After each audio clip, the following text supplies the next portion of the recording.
Do you think that Indian markets are overvalued? Bharat की valuation अगर आप देखो तो ऑल टाइम लो पे है, किसी को इंटरेस्ट ही नहीं है। मेरे 35 साल की करियर में ऐसे मैंने लेवल्स देखे ही नहीं है। रिदम देसाई आज के पॉडकास्ट गेस्ट है मिस्टर रिदम देसाई, जो मॉर्गन स्टैनली इंडिया के मैनेजिंग डायरेक्टर है। मैं आपका एक रिसेंट इंटरव्यू देख रहा था, वहाँ पर आपने आई थिंक एक स्टेटमेंट बताया था that reading is a waste of time. I used to read a lot, and I think that's the most wasteful use of time. मैंने आगे भी एक बात कही थी, पीछे भी कही थी। बीच में ऐसा मैंने कहा reading is a waste of time, तो वो वहाँ से उठा के लगा दिया और कई लोगों ने उस पर चर्चा की, और जिन लोग ने चर्चा की वो लोग कुछ पढ़ते नहीं। One thing about Rakesh ji was also that एक बेट पे अगर उनको कन्विक्शन हाई हो गया तो बेसिकली उसमें ऑल इन जाना। एक मैथमेटिशियन था जॉन कैली करके, वेदर इट इज राकेश भैया और निवेश भाई, Warren Buffett, knowingly or unknowingly have been using what is known as Kelly's criterion. A lot of people want to know which is the next best stock to buy. I don't recommend stocks, movies or books. Even though in this podcast I've violated my own rule. तो आपके research के हिसाब से दिसंबर 2026 के targets क्या आपने रखे for Sensex, bull case and bear case?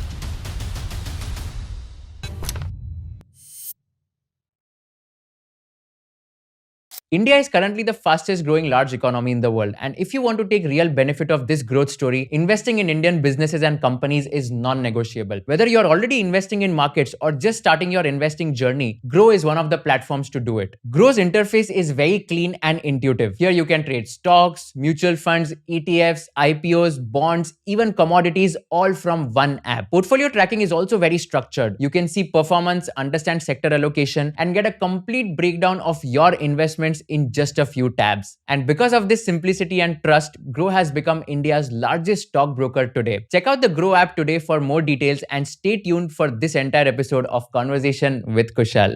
Thank you so much. मैं बहुत ही grateful हूँ। मेरे को याद है मैं आपको जब मिलने आया था आपके ऑफिस में, I clearly remember one incident where we were supposed to meet at 1 p.m. Unfortunately आपका आई थिंक एक मीटिंग पहले था जो डिले हो गया 1:15 तक, and you came, you apologised for that, you also stood like you also stayed till 2:15 PM, and the most memorable part for me was that you came all the way to drop me till the lift, and I had written a LinkedIn post about this which went viral on social media, and I still can't like forget that moment, so thank you so much for that. These are small things but matter a lot.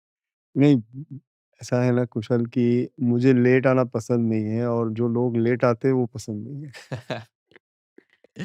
समय का समय का respect करना चाहिए लोगों को। या no absolutely. सो मैं आपका एक रीसेंट इंटरव्यू देख रहा था, वहाँ पर आपने आई थिंक एक स्टेटमेंट बताया था that reading is a waste of time, hmm. And then I think you had justified that reading करने से मतलब रीडिंग करने से कुछ नहीं होगा, इट्स बाय डूइंग समथिंग कि जिससे बेसिकली चीज़ें होगी। So can you elaborate on that in terms of why people should not read, और maybe what did you mean when you said कि reading is a waste of time, because I am sure you must be reading a lot in your office as well. So, like, what was the thesis of that? नहीं, वो थोड़ा out of context उठाया गया था। वो किसी संदर्भ में था, मैंने आगे भी एक बात कही थी, पीछे भी कही थी। बीच में ऐसा मैंने कहा reading is a waste of time, तो वो वहाँ से उठा के लगा दिया, और कई लोगों ने उस पे चर्चा की, और जिन लोग ने चर्चा की वो लोग कुछ पढ़ते नहीं हैं। क्योंकि अगर आप कोई किताब उठाते हो और उसके चैप्टर के टाइटल से ये डिसाइड करते हो कि किताब के अंदर क्या है, या कोई अखबार में आर्टिकल है और उसकी हेडलाइन देख के आप तय करते हो कि अंदर क्या है, तो उसका मतलब है आप करते नहीं हो।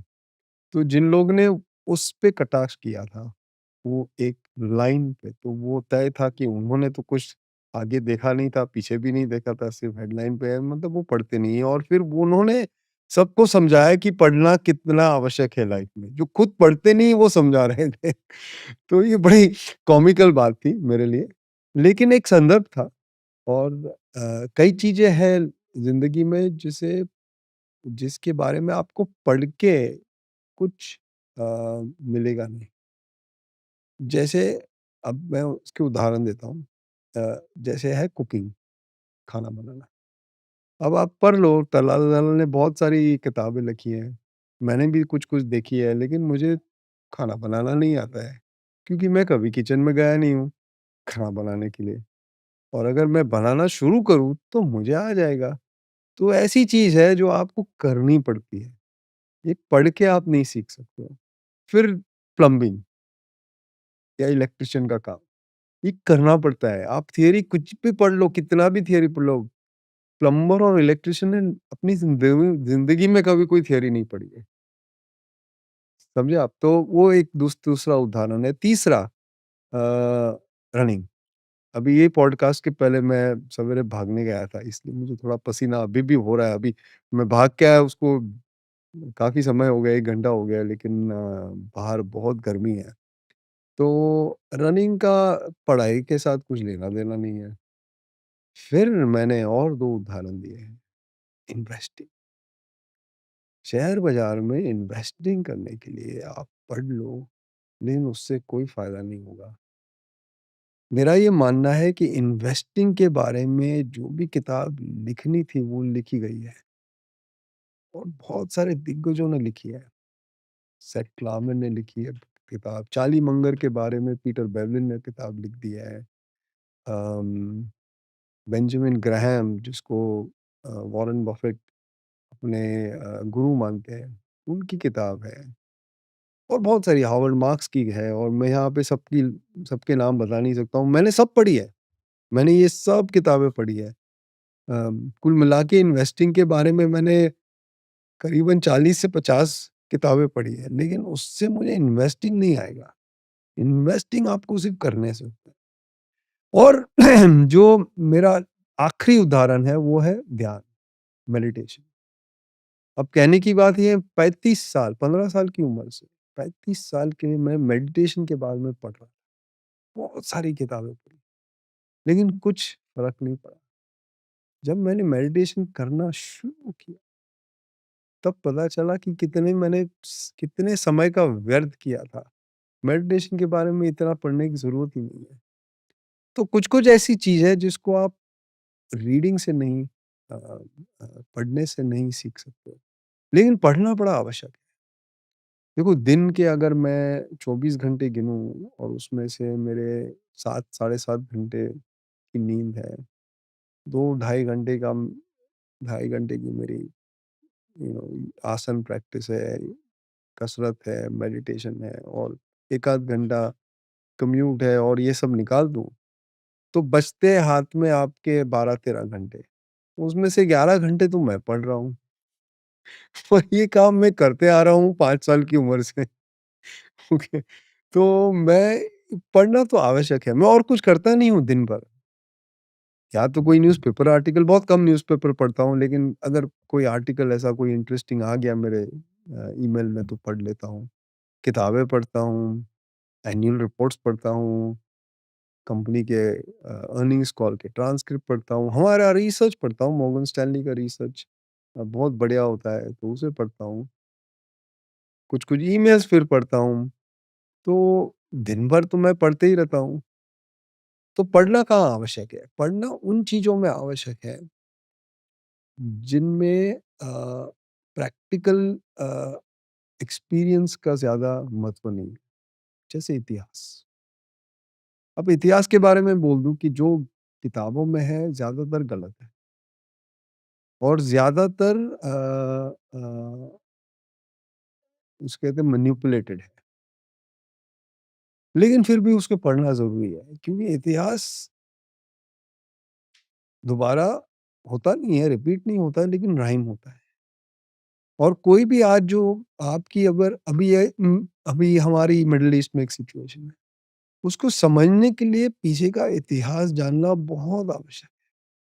नहीं तो आप वो समझ नहीं पाओगे, और उसको आप नहीं समझ पाओगे तो वहाँ से अब यहाँ से क्या हो सकता है, क्या नहीं हो सकता है, उसके बारे में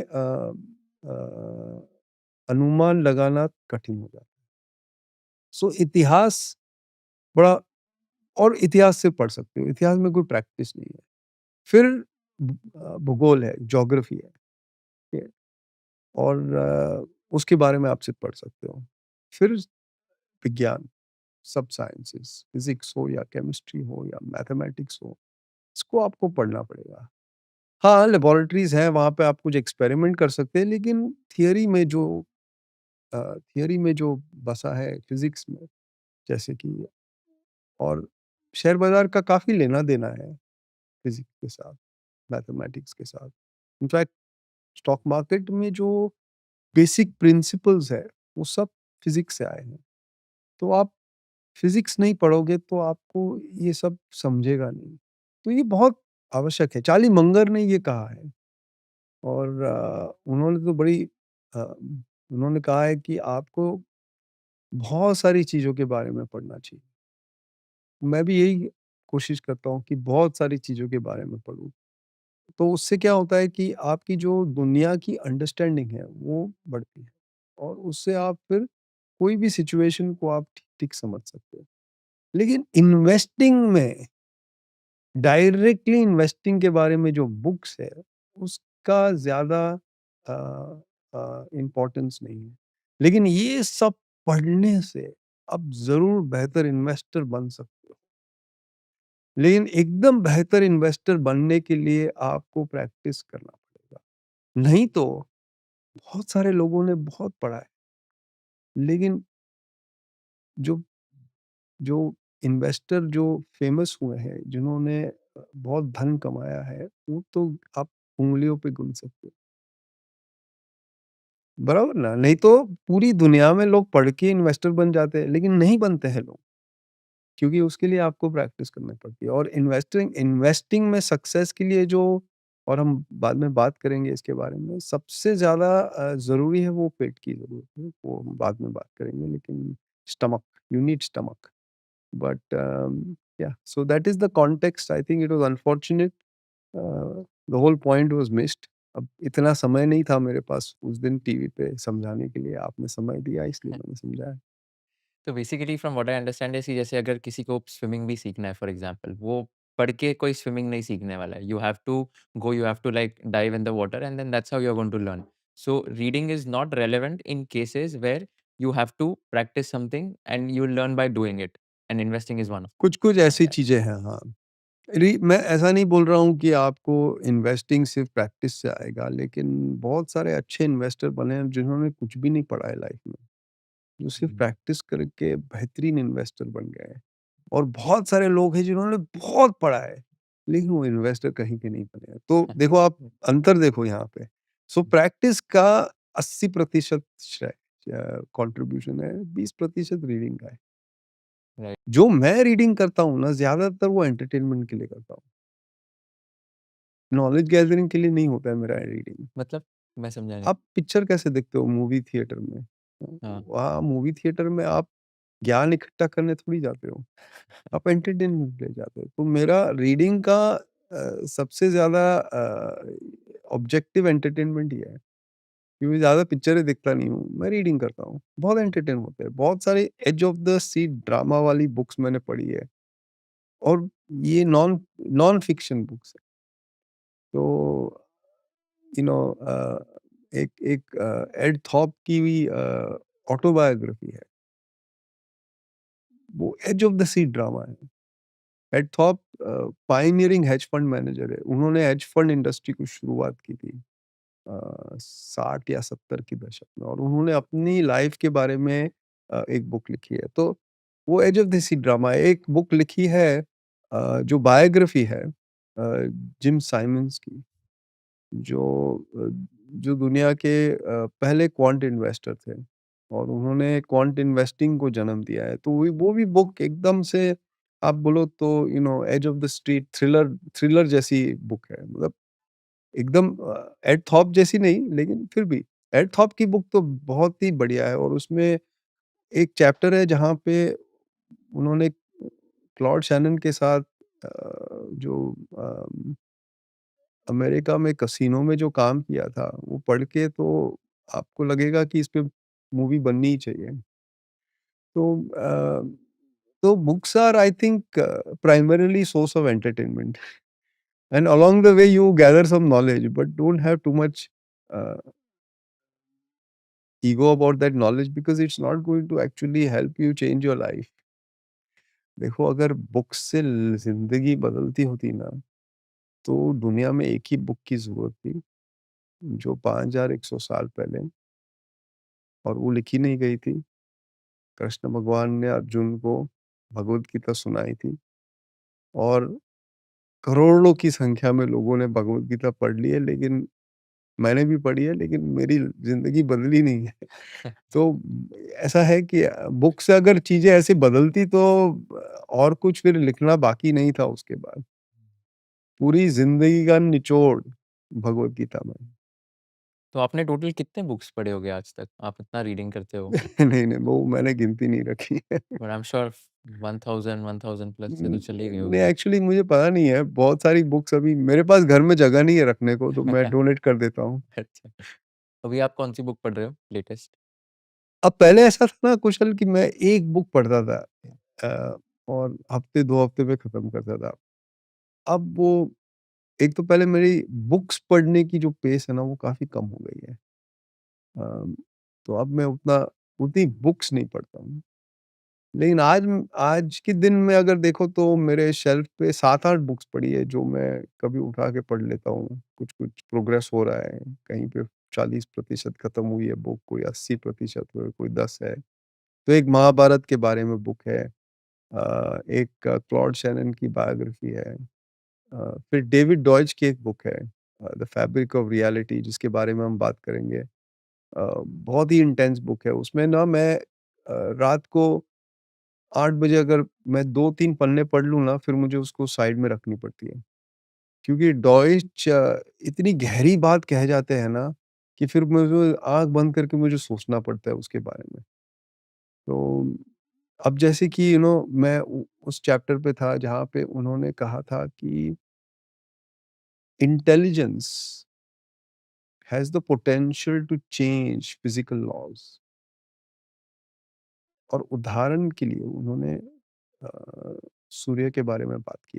अब फिज़िक्स को ये ज्ञान है कि करीबन 5 बिलियन ईयर्स के बाद sun will become a red star, it will expand and it will engulf the earth and that will be the end of this solar system. अब ये तो तय है फिज़िक्स के हिसाब से। लेकिन डॉयच ये कहते हैं कि इसमें हमें ये नहीं पता है कि ह्यूमन इंटेलिजेंस कहाँ पहुँच जाएगी तब तक, कि उस सन को जो रेड स्टार बनने की तैयारी में है, उसको कुछ तो वो बदलाव कर दे, वहाँ पे कुछ नया फ्यूज़न एक्टिविटी शुरू कर दे, कुछ तो कर ले। अब तो हम इसके बारे में हम सोच भी नहीं सकते क्योंकि हमारी इंटेलिजेंस वहाँ पहुँची नहीं है। या तो इस धरती से हम कहीं और चले जाएँ। तो ऐसा ज़रूरी नहीं है कि humanity will get destroyed when the sun gets destroyed, जो सबका मानना है। सो फिर इसके बारे में सोचना पड़ता है, बिकॉज़ आजकल क्या है कि आर्टिफ़िशियल इंटेलिजेंस का प्रभाव है और सब जगह एआई के बारे में बात कर रहे हैं। और मुझे पता नहीं आपकी व्यूअर्स कितना एआई इस्तेमाल कर रहे हैं, लेकिन मैं बहुत सारा इस्तेमाल करता हूँ सीखने के लिए कि क्या है। तो मेरे पास सब एआई ऐप्स को मैं रखता हूँ फ़ोन पे, डेस्कटॉप पे। और मैं क्या देख रहा हूँ कि एआई से सोचना कम पड़ता है। Thinking is reducing because AI is doing the work for you. And if human being stop thinking, तो very ironically AI will slow down progress of the planet. David Deutsch की एक बुक थी beginning of infinity, जो fabric of reality के बाद लिखी हुई है, लेकिन मैंने वो पहले पढ़ ली थी। तो उसमें उन्होंने कहा था कि there is infinite progress ahead because of human genius, but now that statement can be challenged. He wrote that book in 2008, तब एआई इस लेवल पे पहुंचा नहीं था, बट अब उस स्टेटमेंट को चैलेंज कर सकते हैं कि मे बी इतना इनफाइनाइट प्रोग्रेस बाकी नहीं है, because AI is going to make us intellectually lazy at scale. So billions of people will become intellectually lazy. The next generation, अब मैं तो निकल जाऊंगा, मेरा हमारा जनरेशन तो खत्म हो जाएगा, जो अगला जनरेशन है उसके बाद वाला जनरेशन है, अगर उन्होंने अपना इंटेलेक्ट इस्तेमाल करना बंद कर दिया तो दुनिया की प्रोग्रेस बंद हो जाएगी। So that's a. और मैंने फिर क्या किया, ये क्वेश्चन ना मैंने एआई को पूछा कि आपको क्या लगता है, ऐसा हो सकता है? तो इट्स वेरी इंटरेस्टिंग और आप कर सकते हो इसको अलग-अलग एआई मैंने तो एक ही पे डाला था, मैं वीकेंड को सब पे डालूँगा, क्योंकि ये कल की चर्चा है। एआई एग्रीड विद मी कि there is a case for intellectual laziness and even if that does not happen, it is going to AI will mask intellectual laziness. काफ़ी इंटरेस्टिंग है एक्चुअली। तो अ, तो एनीवे आप पूछ रहे थे कौन-सी बुक है, लेकिन fabric of reality is a book that I am been reading for months actually. I think 1 साल से ज़्यादा हो गया मैं वो अभी तक खत्म नहीं कर पाया हूँ। I think I am 60% through. But हाँ, आई एम रीडिंग 7, 8, 9 बुक्स। काफ़ी शॉर्ट फॉर्म रीडिंग भी करता हूँ मैं। सो पहले नहीं होता था, अब ज़्यादा हो रहा है। आर्टिकल्स पढ़ रहा हूँ मैं, क्योंकि काफ़ी कुछ हो रहा है दुनिया में जो बुक्स में आते-आते चंद साल निकल सकते हैं, तो आर्टिकल में पढ़ लेते हैं। सो या रीडिंग तो कंटिन्यूअसली होता ही है। मैं टीवी देखता नहीं हूँ, मैं पिक्चरें देखता नहीं हूँ, तो और क्या करूँ? और short form articles as in like specific newsletters और स्पेसिफिक अ, न्यूज़पेपर्स? हाँ, ऐसे ही है। न्यूज़ नहीं है, बट रिसर्च के बारे में। मैं मेडिकल रिसर्च बहुत पढ़ता हूँ। So I read a lot about medical research क्या हो रहा है, बिकॉज़ ऐसा है कि मैंने पहले कहा था कि फिज़िक्स के कारण स्टॉक मार्केट के काफ़ी प्रिंसिपल्स बेसिक प्रिंसिपल्स फिज़िक्स से आते हैं। लेकिन जो स्टॉक मार्केट है वो अगर आप कोई साइंस के साथ उसका संबंध है तो वो मेडिकल साइंस है। कैसे? फिज़िक्स और केमिस्ट्री नहीं है। लगता ऐसा है स्टॉक मार्केट मैथमेटिक्स के बारे में है, क्योंकि नंबर्स का खेल है, पूरा नंबर, नंबर, नंबर होता है, तो ऐसा लगता है दूर से कि ये पूरा मैथ होगा और कुछ-कुछ फ़ॉर्मूले भी आ जाते हैं, तो ऐसा लगता है मैथ है। लेकिन मैथ का कुछ लेना-देना नहीं है, क्योंकि मैथ बड़ा प्रिसाइज़ है, प्रिसाइज़ 2 + 2 इज़ ऑलवेज़ 4। इसमें कुछ ये नहीं होता है, बड़ा सर्टेनिटी होता है मैथ्स में। मैथ्स के प्रोबेबिलिटी क्षेत्र में भी सब तय है, मतलब ऐसा the all the insights are all very fixed, but share बाजार में ऐसा कुछ भी नहीं है। कभी-कभी आपको 5 पीई वाली स्टॉक अ, आपको बड़ा इन्वेस्टमेंट रिटर्न देती है, कभी-कभी आपको 100 पीई वाला 5 पी से ज़्यादा इन्वेस्टमेंट देता है, रिटर्न देता है। तो शेयर बाजार में ऐसा है कि हर एक कंपनी हर एक अलग-अलग शरीर की तरह है। सो एक जब आप एक डॉक्टर के पास जाते हो तो डॉक्टर के पास बेसिक प्रिंसिपल्स होते हैं। लेकिन आपका जो केस होता है वो यूनिक ही होता है, क्योंकि वो आपका केस है। तो डॉक्टर वो प्रिंसिपल्स लेके फिर आपके केस पे अप्लाई करके आपके लिए एक प्रिस्क्रिप्शन लिखा जाता है। तो ऐसे ही शेयर बाजार में प्रिंसिपल्स हैं, लेकिन हर एक कंपनी पेशेंट की तरह अलग-अलग तरीके से अलग इडियोसिंक्रेटिक होती हैं। तो आपको प्रिंसिपल्स को लगा के उस कंपनी को समझना पड़ता है, और जो प्रिस्क्रिप्शन जो आप डिसीज़न लेते हो उस कंपनी के बारे में वो एकदम डिस्टिंक्ट होता है। वो फिर आप दूसरी कंपनी पे नहीं लगा सकते हो। आपको दूसरी कंपनी फिर शुरुआत से उसको समझना पड़ेगा। तो ये मेडिकल साइंस में ऐसा होता है। सो शेयर बाजार is more close to what doctors do than what physicists do. And you also said कि शेयर बाज़ार में फिज़िक्स का भी लाइक थोड़ा यूज़ केस होता है एंड फिज़िक्स बेसिकली कि बहुत सारे फिज़िक्स के कॉन्सेप्ट है जिसके थ्रू इन्वेस्टिंग भी हुँ। सीखी जा सकती है। तो फिज़िक्स के क्या कॉन्सेप्ट्स हैं? I am curious to know. So ऐसा है कि अ, एक कॉन्सेप्ट था अ, एंट्रोपी का। सो एंट्रोपी को अगर आप सिंपल भाषा में समझे तो इट इज़ डिसऑर्डर, कि the whole universe disorder is continuously increasing. तो जो समय है ना, इसलिए सिर्फ आगे जाता है, पीछे नहीं आता। ये एंट्रोपी के कारण है। Arrow of time only moves forward. It doesn't go back because entropy is always increasing. Disorder always increases. इस कप को मैंने अगर ज़मीन पे फेंका तो ये टूट जाएगा, ये डिसऑर्डर बढ़ जाएगा, इसको आप फिर वापस इकट्ठा नहीं कर सकते हो, जैसे ये है वैसे।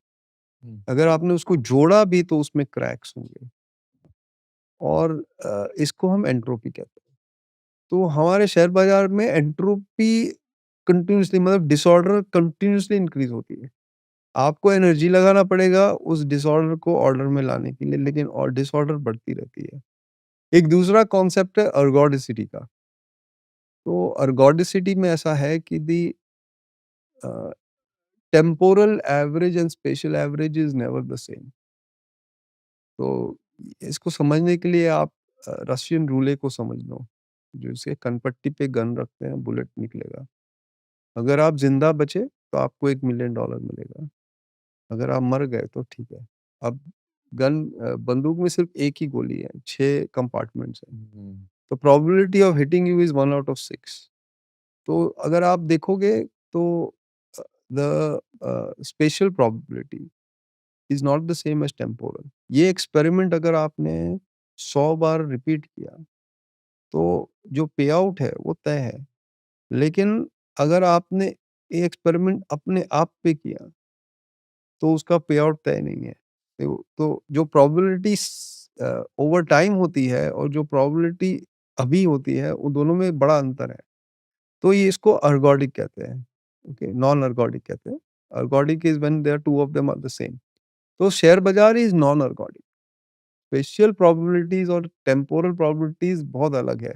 तो पोर्टफोलियो के संदर्भ में मैं समझाऊँ कि अगर आपके पास एक पोर्टफोलियो है, जिसमें 20 शेयर्स हैं, 20 स्टॉक्स हैं, तो उसकी जो रिटर्न है अ, इस समय और जो रिटर्न आएगी आपको समय के बाद ओवर टाइम, ये दोनों में अंतर है, बड़ा अंतर है, नॉन ऑर्गेनिक है। तो ये काफ़ी ऐसे प्रिंसिपल्स हैं।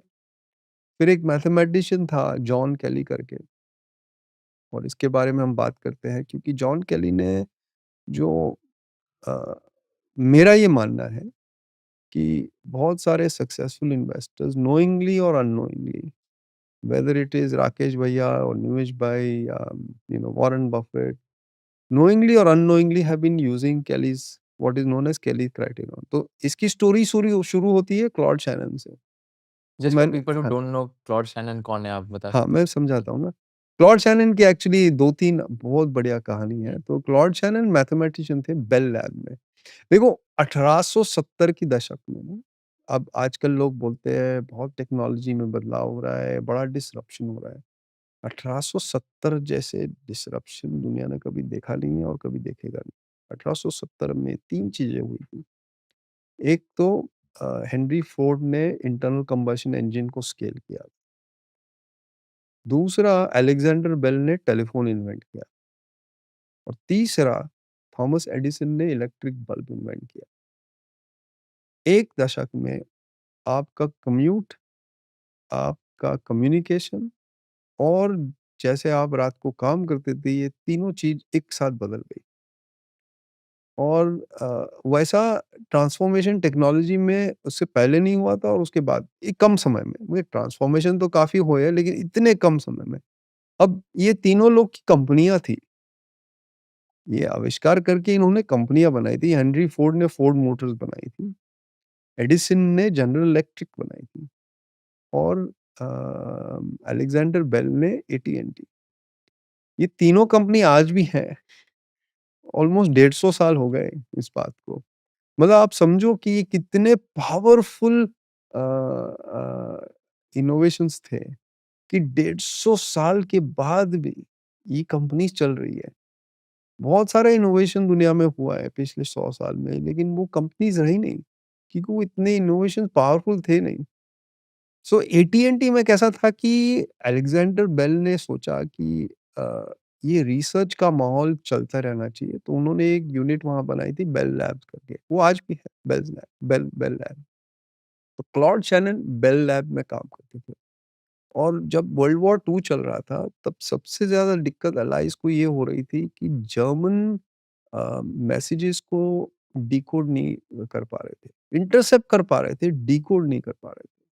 उनका कोड जो था जर्मन मैसेजेस का, वो इन लोग को समझ में ही नहीं आ रहा था और इसलिए हार रहे थे और शैनन ने ये डिकोड कर दिया और तब एलाइज़ की तरफ युद्ध स्विंग हो गया। तो शैनन का ये दुनिया को बड़ा कंट्रीब्यूशन, लेकिन उसके बाद शैनन ने एक और भी उससे बढ़िया चीज़ की थी। उन्होंने प्रपोज़ की थी information theory. Information theory is the basis for the internet.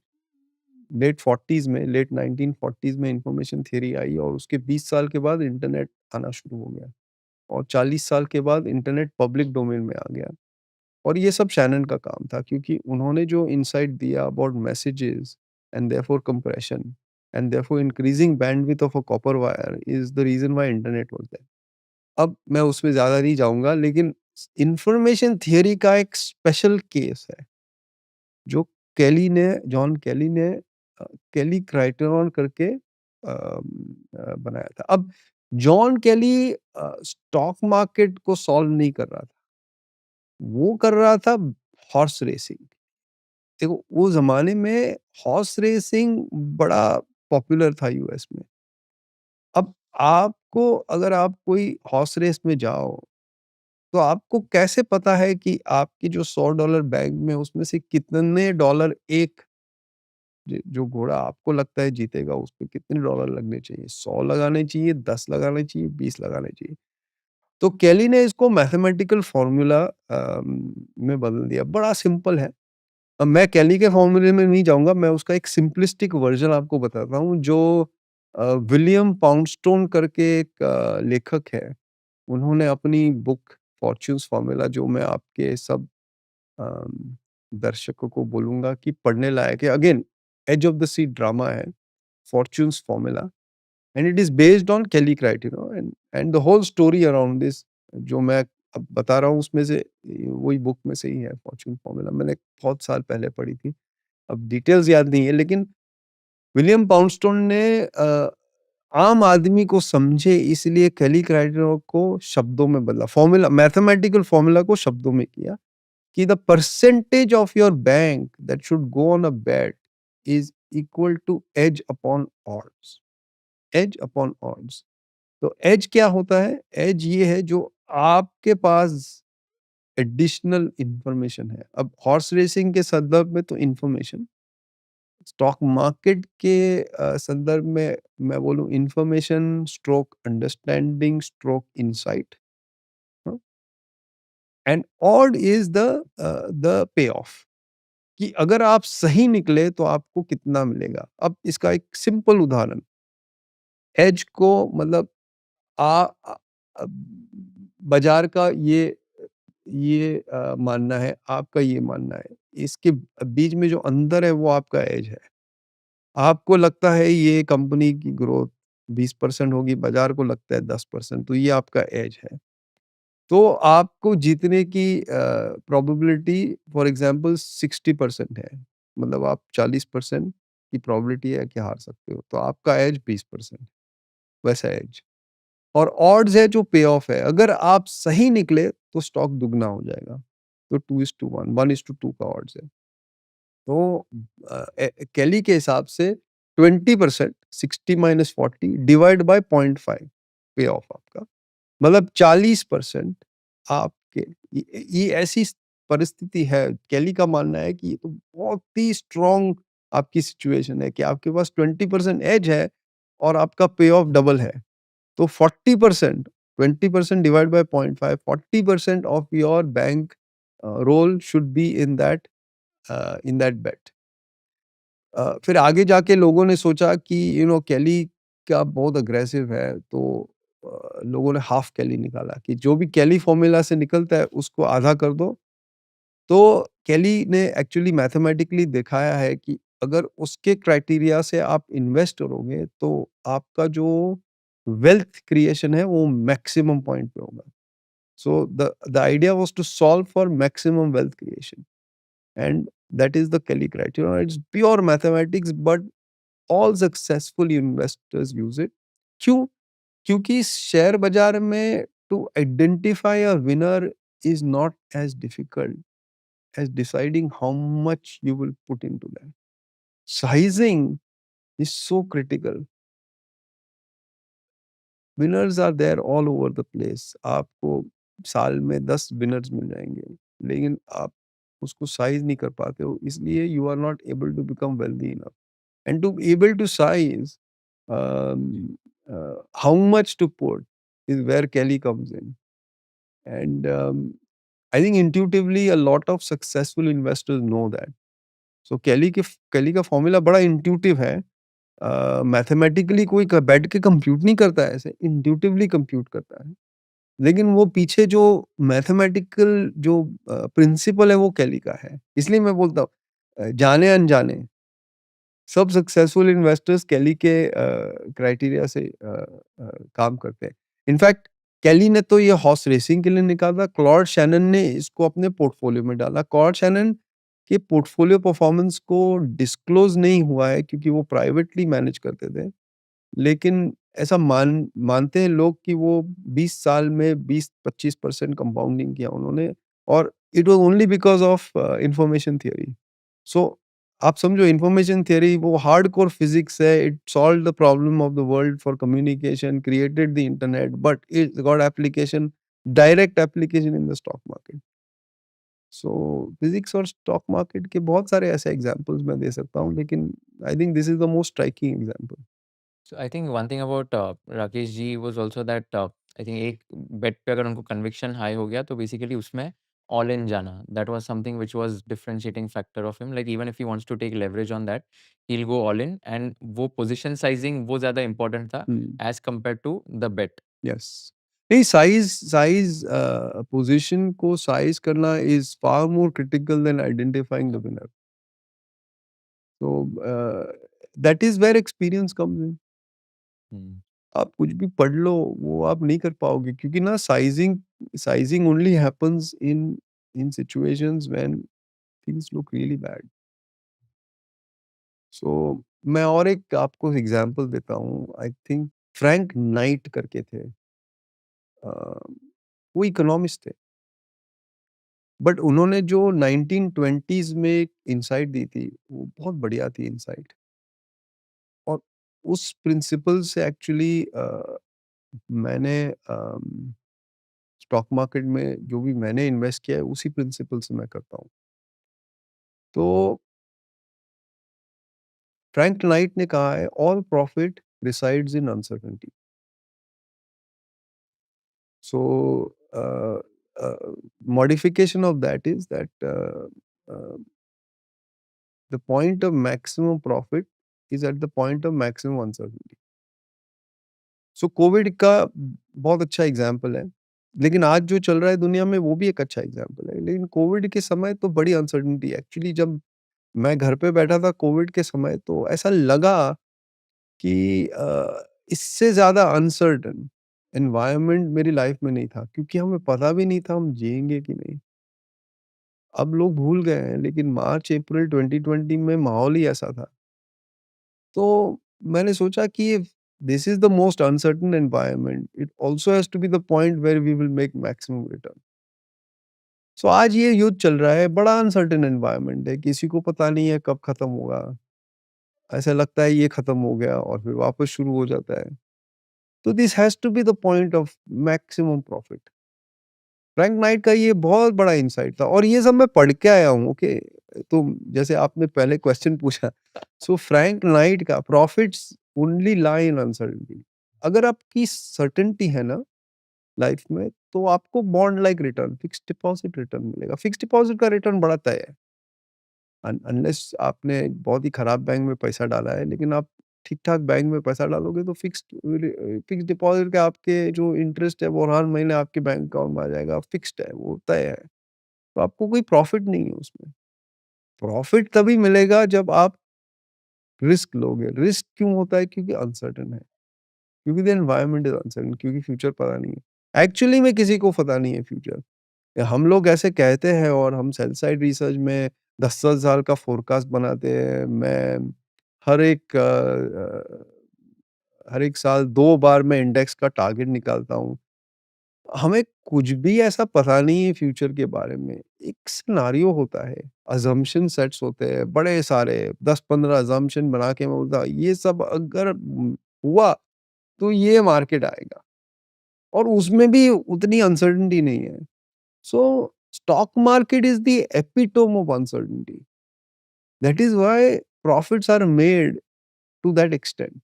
उससे ज्यादा अनसर्टनिटी गैम्बलिंग में होती है. और बाजार में लोग स्पेक्यूलेट करते हैं. स्पेक्यूलेशन और गैम्बलिंग में बड़ा अंतर है. ओके. ये ना रेमिनेंसेस ऑफ अ स्टॉक ऑपरेटर करके बुक है जो मैंने 3 बार पढ़ी है.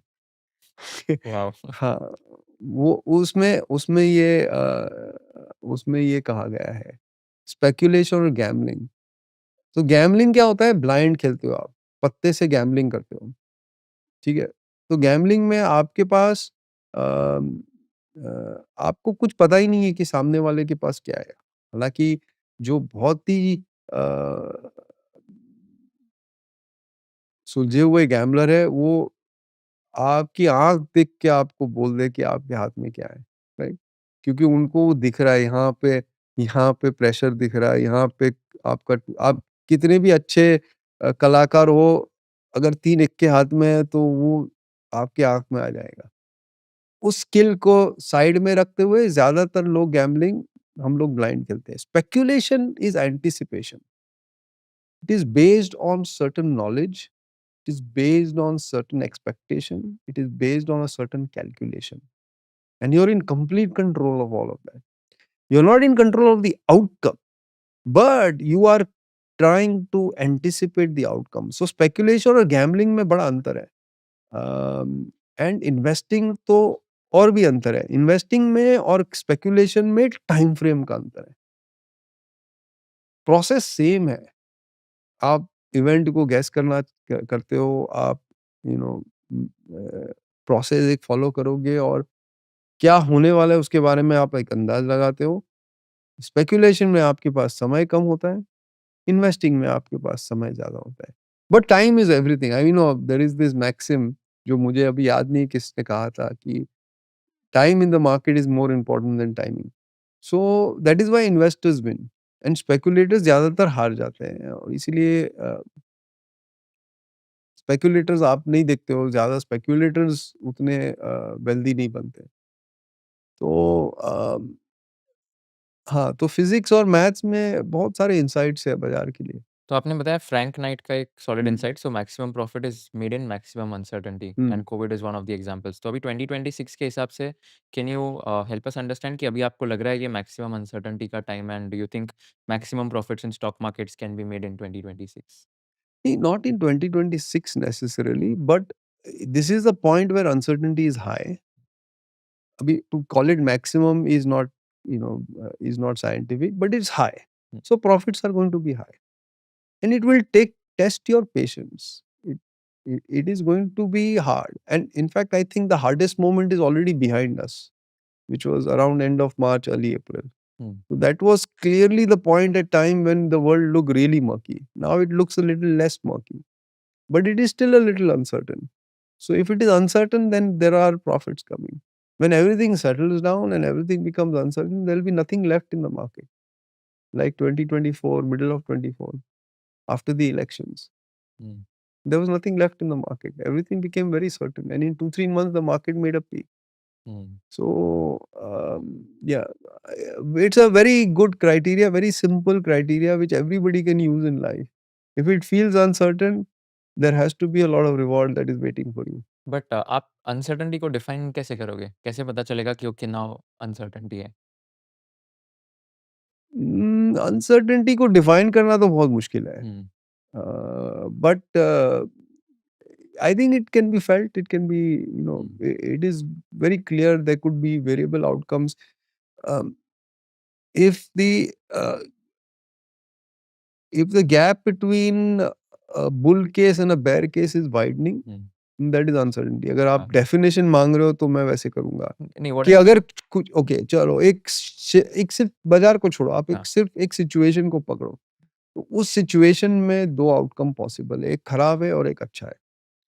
खराब आउटकम अगर ये चीज़ें हुई तो खराब हो जाएगा, ये चीज़ें हुई तो अच्छा हो जाएगा. उस दोनों के बीच में बहुत अंतर है, तो बहुत अनसर्टेन एनवायरनमेंट है. अगर उस दोनों के बीच में ज़्यादा अंतर नहीं है, खराब हुआ तो ठीक है आप ₹10 बनाओगे, अगर अब अच्छा हुआ तो आप ₹25 बनाओगे तो ज़्यादा अंतर नहीं है. लेकिन अगर खराब है तो आपके पैसे आधे हो जाएँगे और अगर अच्छा है तो आपके पैसे डबल हो जाएँगे, तो अब ये हुआ अनसर्टेन। है, आज के एनवायरनमेंट में ऐसा सिचुएशन है कि ये मिडल ईस्ट में जो वॉर चल रहा है, उसमें अगर कुछ खराब हुआ, तो बहुत डाउनसाइड है, पूरी दुनिया में, न केवल भारत में, पूरी दुनिया में। तो दिख रहा है वो अनसर्टेनिटी, तो उस तरह से आप तय कर सकते हो। राइट। डेफिनेशन नहीं, लेकिन खराब होगा तो क्या आपका पे ऑफ होगा और अच्छा होगा तो क्या पे ऑफ होगा, और ये ज़िंदगी की हर एक चीज़ में आप लागू कर सकते हो। ऐसा ज़रूरी नहीं कि शेयर बाज़ार में, आपके लाइफ में भी आप कर सकते हो। तो ये इस तरह से आप अंदाज़ा लगा सकते हो। तो आपके रिसर्च के हिसाब से दिसंबर 2026 के टारगेट्स क्या आपने रखे for Sensex, bull case and bear case? और इसका गैप अगर ज़्यादा होगा तो अनसर्टेन रहेगा, राइट? हाँ, अभी हम जून 27 के टारगेट्स रखे हैं। ओके। हुँ, लेकिन Kushal, I think as I said, those are not relevant hmm, for ये सब होते हैं इंस्टीट्यूशनल इन्वेस्टर्स के लिए। हुँ, जो रिटेल इन्वेस्टर है, उनको 1 साल का देखना ही नहीं चाहिए। अगर आपके पास 5 साल से कम समय है, तो शेयर बाज़ार में आपको काम करना नहीं चाहिए। 1 हुँ, साल का रिटर्न चाहिए तो बॉन्ड ले लो, फिक्स्ड इनकम ले लो। I will not encourage people to look at 1 year targets. Hmm, got it. Compounding होता है, और कंपाउंडिंग आपको 5, 10, 15 साल में मिलता है। एक्चुअली 5 भी कम है, 10-15 साल का व्यू रखो।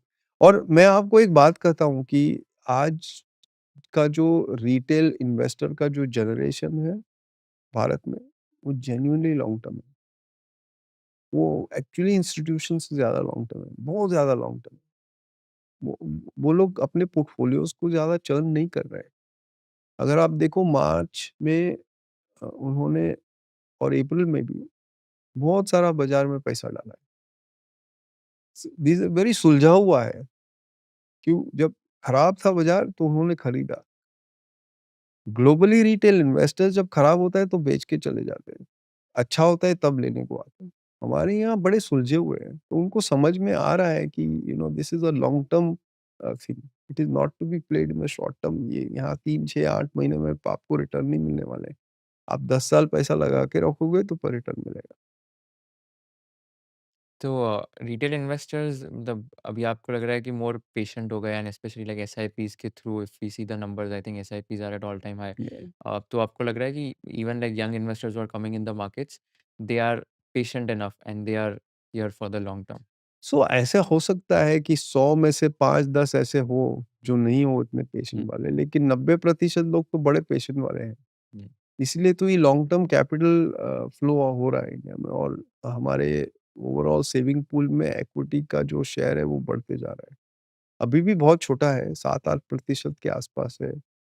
गोल्ड 12-13 के आसपास है। तो बट आई आई थिंक अगले 10-15 साल में ये इक्विटी का शेयर बढ़ते जाएगा। एंड यही सेम नंबर यूएस में कितना होगा इक्विटीज़ का? यूएस में इक्विटी का 40 के आसपास होगा, ओके, मे बी 50 है। ओके। लेटेस्ट डेटा मेरे पास नहीं है। यूरोप में भी 50 के आसपास है। जापान जैसे कंज़र्वेटिव मार्केट में, जहाँ आपको 40 साल में रिटर्न ही नहीं मिला है, हुँ, वहाँ पे भी 20 है। हुँ। एंड अभी जैसे मार्केट्स की बात करते हैं तो मैं एक इंटरव्यू आपका देख रहा था जहाँ पर आपने बताया था that looking at P ratios is a disaster and hmm, आपने अभी भी बताया कि एक स्टॉक है 5 पी का और दूसरा स्टॉक है 100 पी का, there might be a case hmm, where 100 P stock is giving you more returns hmm, as compared to a five hmm. P stock. So why do you say कि P ratio is not relevant and बहुत सारे investors जो P ratio देख के भी देखते हैं कि अंडर वैल्यूड है, ओवर वैल्यूड है stocks etcetera, so what do you have to say to them? PE does not give you anything about value. It is what I call as a valuation, और valuation और value में बड़ा अंतर है। Valuation is the same as price. So earnings, rupee, dollar, these are all basis for putting the share price. It doesn't convey anything about value.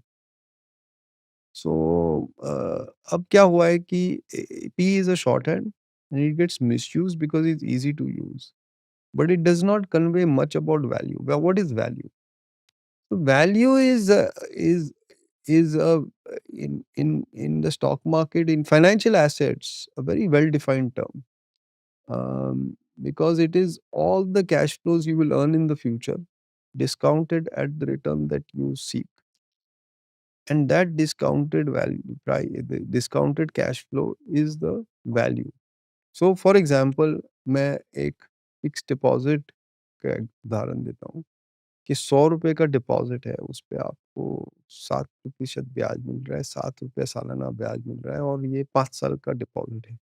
लेकिन आपका return expectation 10 है, 10%। तो ये फिक्स्ड डिपॉजिट का वैल्यू 100 रुपया नहीं है, कि कब? इसका वैल्यू आपको 70 रुपए या 72 रुपए कंपाउंडिंग के हिसाब से। तो इसका वैल्यू 72 है और इसको आप कोई 100 रुपए में दे रहे हैं, आपको कोई इसमें इंटरेस्ट नहीं होना चाहिए। या बॉन्ड के बारे में, इक्विटी भी वही होता है, इक्विटी में डिविडेंड आता है। अगर डिविडेंड 5 रुपया है और फ़र्क डिविडेंड और इक्विटी और बॉन्ड में 2 है। बड़े बड़े अंतर है ये, छोटे नहीं है। एक तो कि कूपन जो है, वो फिक्स नहीं होता है इक्विटीज़ में। बॉन्ड और फिक्स्ड डिपॉज़िट में फिक्स्ड होता है, वो तय होता है पहले से। दूसरा ड्यूरेशन फिक्स नहीं होता है।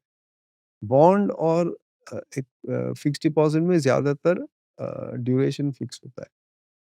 सो 10 साल का, 20 साल का, 5 साल का, 5 महीने का, तो उसके बाद आपको प्रिंसिपल मिल जाता है। कुछ ऐसे बॉन्ड्स हैं जहाँ पे ड्यूरेशन नहीं है बट वो बहुत ही कम होते हैं, बाकी सब में ड्यूरेशन फिक्स्ड है। ड्यूरेशन और कूपन दोनों इक्विटी में नहीं है। Equity duration is endless and coupon is unknown and can grow, can degrow. So it becomes complicated. And making that guesstimate about what that coupon will be and for how long you will get it is the challenge. Why equities is a difficult asset class. But that is what the value of that share is. It is the discounted value of those future coupons, future dividends. And that is the only way you can value this. ये जो insight है ना, ये 1938 में John बर Williams ने दी थी। A hen for its egg, a bond for its interest, a stock for its dividend. उनका पीएचडी थीसिस था। उन्होंने ये अपने पीएचडी थीसिस में लिखा था, जॉन बर विलियम ने। तो उसके पहले जो था, the fair value was not so scientifically computed. Now इसमें क्या होता है कि इसको आप P becomes a shorthand and it gets misused, क्योंकि क्या है कि 100 का पी है, लेकिन उस कंपनी में बहुत ग्रोथ है और बहुत सारा अगर फ्यूचर कैश फ्लो पेंडिंग है, तो वो आपको रिटर्न देगा। और कुछ ऐसे स्टॉक है जो 5 के पी पे है, बड़े अट्रैक्टिव लगते हैं पी रेशियो पे, बट उनकी जो कैश फ्लो है, उनकी जो डिविडेंड्स है, वो डीग्रो हो रहे हैं और वो एक्चुअली बैंकरप्ट हो जाती है, तो आपको रिटर्न नहीं मिलता है। सो पी रेशियो से नहीं पता चलता है, शॉर्ट हैंड ठीक है, लेकिन आप अगर समझ के यूज़ करो ना, तो ही ठीक है। आप बिना समझे सिर्फ़ एक क्वांटिटेटिव फ़िल्टर लगा के बोलो कि मुझे सस्ते पीई वाले स्टॉक खरीदने हैं, तो वो ऐसा नहीं चलता है। शेयर बाज़ार में that's not the way money is made. Money is not made so easily. You have to do a little bit of more research. So, Right. so that is why I say that P is very मतलब मेरा तरीका है लोगों को समझाने का कि P बहुत डेंजरस है यूज Right. करना। आई रिमेंबर आई थिंक एक इंटरव्यू में आपने कुछ सालों पहले ये भी बताया था कि state bank of India is trading at let's say 1 price to book and HDFC bank is trading at 4 price to book. Doesn't मतलब एंड यू सेड दैट कि हाँ doesn't mean that HDFC bank is not going to like underperform. तो आपने I think वो example देके समझाया था कि उनका ग्रोथ और उनका अलग जो चीज़ है that is better. See stock market में रिटर्न बनाने के लिए ना दो चीजें, एक ही चीज महत्वपूर्ण है, एक्चुअली दो भी नहीं। रिटर्न ऑन कैपिटल, ये सबसे ज्यादा महत्वपूर्ण है। आप अगर अपने because return on equity, return on share price is the same as return on equity, book equity और market equity. So unless you make money on your capital, your shareholders cannot make money on their stock. So return on capital is very critical. And then of course, if you have good return on capital, you'll also grow. If you can reinvest that money at that return on capital, then you will grow. So that's the second important thing. your ability to reinvest at a high return on capital is what creates stock market returns. Nothing else matters. So everything else is irrelevant. Right. Everything else is down to managing risk. If you pay up too much for such a business, then you may not make money on it, even though it's a very good business. If you pay less money for a business that is not run well, then you may not make money either. So I think Charlie Munger ने ये Warren Buffett को, Buffett came from Benjamin Graham's classroom. और 1940s में the US was coming out of depression. सो वहाँ पे ना stock market में कई सारे शेयर नेट वर्किंग कैपिटल के नीचे ट्रेड हो रहे थे। बुक वैल्यू तो छोड़ो, वो तो बात की बात है, नेट वर्किंग कैपिटल से कम में। तो बेंजामिन ग्राहम ने एक फ्रेज कॉइन किया था, सिगरेट बट इन्वेस्टिंग। सिगरेट का जो आखिरी का हिस्सा होता है जो लोग फेंक देते हैं, उसमें से भी आप अ, धुआँ निकाल सकते हो, टबैको सूंघ सकते हो। तो हमें तो वही लेना है क्योंकि रास्ते पे पड़ी हुई चीज़ है, फ्री में मिल रही है। तो उस बैकग्राउंड से वॉरेन बफेट आए थे और जब वो 70s में पहुँचे तब यूएस मार्केट में ऐसे बार्गेन्स बचे नहीं थे और यूएस इकोनॉमी की ग्रोथ भी एक्सेलरेट होती थी। तो बफेट वाज़ स्ट्रगलिंग। तब मंगर ने थोड़ा उनको पिवट किया कि देखो, you have to buy good businesses at reasonable price. उसको अभी हम लोग शॉर्ट में गाप कहते हैं, ग्रोथ एट रीजनेबल प्राइस। तो that was the pivot and of course the rest is history. तो that is I think a very good way of approaching stocks is that you buy companies with ability to reinvest at high return on capital and do not pay excessively for such businesses. I think you are okay. But ये सब judgement है, ये कहना मुझे podcast में बड़ा आसान है, रियल लाइफ में ये करना बहुत कठिन है। Do not even underestimate how difficult this is to do it in real life. Ultimately आप जब आप एक शेयर खरीदते हो ना, और है ही शब्द शेयर, आप पार्टनर बन रहे हो उस बिजनेस में, और उस बिज़नेस में आप पार्टनर बन रहे हो तो आप किसी के साथ जुड़ रहे हो। वो है जो कंपनी को चला रहे हैं, प्रमोटर है, मैनेजमेंट है। पहले तो आपको ये देखना पड़ेगा कि उनकी फिलॉसफी के साथ आप सहमत हो कि नहीं। आप किसी के साथ ऐसे ही रास्ते पे किसी आदमी को उठा के आप पार्टनरशिप नहीं करोगे। बट मैं देखता हूँ बहुत सारे लोग ऐसे ही शेयर खरीद लेते हैं क्योंकि किसी ने बोला ये अच्छा है, और जैसे ही आपने खरीदा, you have got into a partnership with a stranger. तो बात वहीं पे बिखर जाती है। आपने पैसा बना दिया, वो आपका प्रारब्ध है, लेकिन ज़रूरी नहीं है, प्रोसेस टोटली गलत है और लॉन्ग रन में ये प्रोसेस पे ऑफ नहीं करेगा। सो वहाँ से शुरुआत होती है, फिर आते हैं हम रिटर्न ऑन कैपिटल वगैरह-वगैरह पे। पहले तो आप किसके साथ जुड़ रहे हो, किसके साथ पार्टनरशिप कर रहे हो, ये देखो। आप क्योंकि आप सबके साथ पार्टनरशिप नहीं करते हो लाइफ में। राइट। क्यों? क्योंकि आपकी वेवलेंथ अलग है, फिलॉसफी अलग है, आपके देखने के तरीके अलग है, आपका रिस्क एपेटाइट अलग है, तो आपके वैल्यू सिस्टम अलग है। ये सब आपको देखना पड़े जब आप किसी भी कंपनी में इन्वेस्ट करते हो।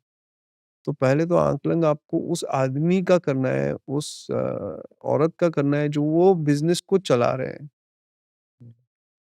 बहुत सारे लोग ये भी कह रहे हैं कि अभी जैसे इंडियन मार्केट्स ने लास्ट 1.5-2 साल में रिटर्न्स ज़्यादा नहीं दिए as compare to let's say other international markets and from your role आप बहुत ज़्यादा इंटरनेशनल इन्वेस्टर्स के साथ भी इंटरैक्ट करते होगे। So do you think that Indian markets are overvalued या बहुत ज़्यादा फॉरेन इंस्टीट्यूशनल इन्वेस्टर्स सेल कर रहे हैं? Like what's going on here and what's your entire thesis what's happening in the industry? See, ultimately investors want returns, and large pools of institutional capital are very short term in nature because they have to deliver returns to their unit holders. So I would say 80% of the global capital is momentum capital. They go to where the momentum is. और सितंबर 24 में India का momentum turn हुआ, कई कारण। We can go through those reasons, but अभी काफ़ी समय हो गया है। बट वो हमारे फिस्कल पोजीशन टाइट थी, मॉनेटरी पॉलिसी टाइट थी, चाइना ने मॉनेटरी लूजनिंग शुरू किया, ग्लोबली एक एआई ट्रेड शुरू हो गई, और फिर हमारे यहाँ ट्रेड डील्स का प्रॉब्लम हो गया, वगैरह वगैरह वगैरह, बहुत सारी चीज़ें हुई, लेकिन वो मोमेंटम स्विच हो गया और momentum shifted to other markets. और जब तक ये मोमेंटम उन मार्केट्स में है, जैसे आप कोरिया देख लो, एंड ऑफ मार्च कोरिया का इंडेक्स 5100 था, आज 7500 है, 1.5 महीने में 50% ऊपर इंडेक्स? इंडेक्स। ओह! तो उस मोमेंटम के सामने भारत का इंडेक्स 7-8% ऊपर है, but it doesn't make it is not at all attractive, and given the nature of capital which is rather short term, unless this momentum reverses, and not only Korea, Taiwan, आप US देख लो, a lot of markets in the world corrected in March and now have gone on to make all-time highs and well past their pre-war highs. So there is a lot of momentum. Now the reasons for those momentum you can keep listing. बहुत सारे, मतलब कोई बोलेगा AI, but मैं बोलूंगा AI, लेकिन there are markets which are running without AI. So it is not the only reason. आपने कहा वैल्यूएशन, वैल्यूएशन में नहीं है। इन भारत की वैल्यूएशन अगर आप देखो तो ऑल टाइम लो पे है relative to all these markets, all time low पे है। किसी को इंटरेस्ट ही नहीं है। इनफैक्ट आप देखोगे कि trailing 12 month relative performance, relative valuation और पोजीशनिंग, ये तीनों पे this is the life time low for India. मतलब मेरे 35 साल की करियर में ऐसे मैंने लेवल्स देखे ही नहीं है। तो it is amazing, and everybody is not interested because momentum India के फेवर में नहीं है। अब कैसे आएगा मोमेंटम फेवर में? तो पहले तो या तो भारत में कुछ अच्छा हो जाए और ग्रोथ आ जाए, जो मेरे हिसाब से आ रही है, but it is not enough because the other side also has to change. वहां पे कुछ गड़बड़ हो जाए, वहां पे ग्रोथ नीचे आ जाए, वो इंडेक्स गिरने लगे, तो आपको स्विच अगले 3-4 महीने में तो मुझे दिख नहीं रहा है। या तो कोई ऐसा पॉलिसी आ जाए जिससे लोगों को लगे कि ये मोमेंटम अभी स्विच होगा, तो स्विच हो जाएगा। तो देखते हैं अभी। But it is I think कि प्राइस के हिसाब से, प्राइस मतलब जो वैल्यू है, आपको जो भाव पे जो मिल रहा है, it has never been better for a foreign investor, never been better. Since India opened its doors to foreign investors in 1993, this is the cheapest that India has ever traded. So, so it's only a matter of time. India will be a rocking market, but I cannot tell you exactly when. Hmm. Takes patience. So you think foreign institutional investors will pour in capital over When the the next momentum few? turns, they will come. Yeah. They are not leading indicators. Hmm. Because see, you must appreciate all of them sit on an average 4,000 miles away from here. They don't have such detailed work on the ground as our people here have. Hmm. So, so they are a bit slave to momentum. Not all of them, 80% of them. There are 20% who are very smart, who are who are forward looking, who have great understanding, who have been doing a lot of work, and have people on the ground and they know exactly what's happening. But most of them, in quantity of capital, it's largely momentum. तो जिस दिन market घूमेगा ना, relative, absolute नहीं, relative जब घूमेगा ना, तभी आ जाएंगे। relative तो अभी भी इंडिया अंडर परफॉर्म कर रहा है। इंडिया की बात करते हैं अगर, तो इंडिया ग्रोथ स्टोरी पे लाइक व्हाट आर सम 2 और 3 चेंजेस यू थिंक कि इंडियन इकोनॉमी में या पॉलिसी चेंजेस होने चाहिए जहाँ से आपको लगता है कि ग्रोथ और बेटर हो सकता है and India can do well as compared to see other parts? अगर मैं भारत के बारे में बात करूँ ना, तो 4 चीज़ें कहूँगा और कॉन्ट्रास्ट चाइना के साथ है, हाँ। और बहुत बढ़िया कॉन्ट्रास्ट है क्योंकि बहुत सारे लोग चाइना के साथ भारत को कंपेयर करके बोलते हैं, अरे! भारत तो पीछे रह गया। लेकिन ये 4 चीज़ आप समझ लो। पहली बात, डेमोग्राफिक्स। हमारे पॉपुलेशन की मीडियन एज कुछ 27 साल है, और हमारे पास ये एडवांटेज अगले 70-80 साल तक है। और लोग कहते हैं अरे बट रोबोटिक्स आ रहा है, एआई आ रहा है, नौकरियाँ नहीं होंगी। लेकिन आप समझो रोबोट जो फैक्ट्री में लगा के लोग बैठेंगे, वो किसके लिए सामान बनाएँगे? गाड़ी तो रोबोट चलाते नहीं हैं, खाना वो खाते नहीं हैं, उस उनको सिर्फ़ इलेक्ट्रिसिटी और मेटल चाहिए। ये रोबोट्स जो भी बनाएँगे वो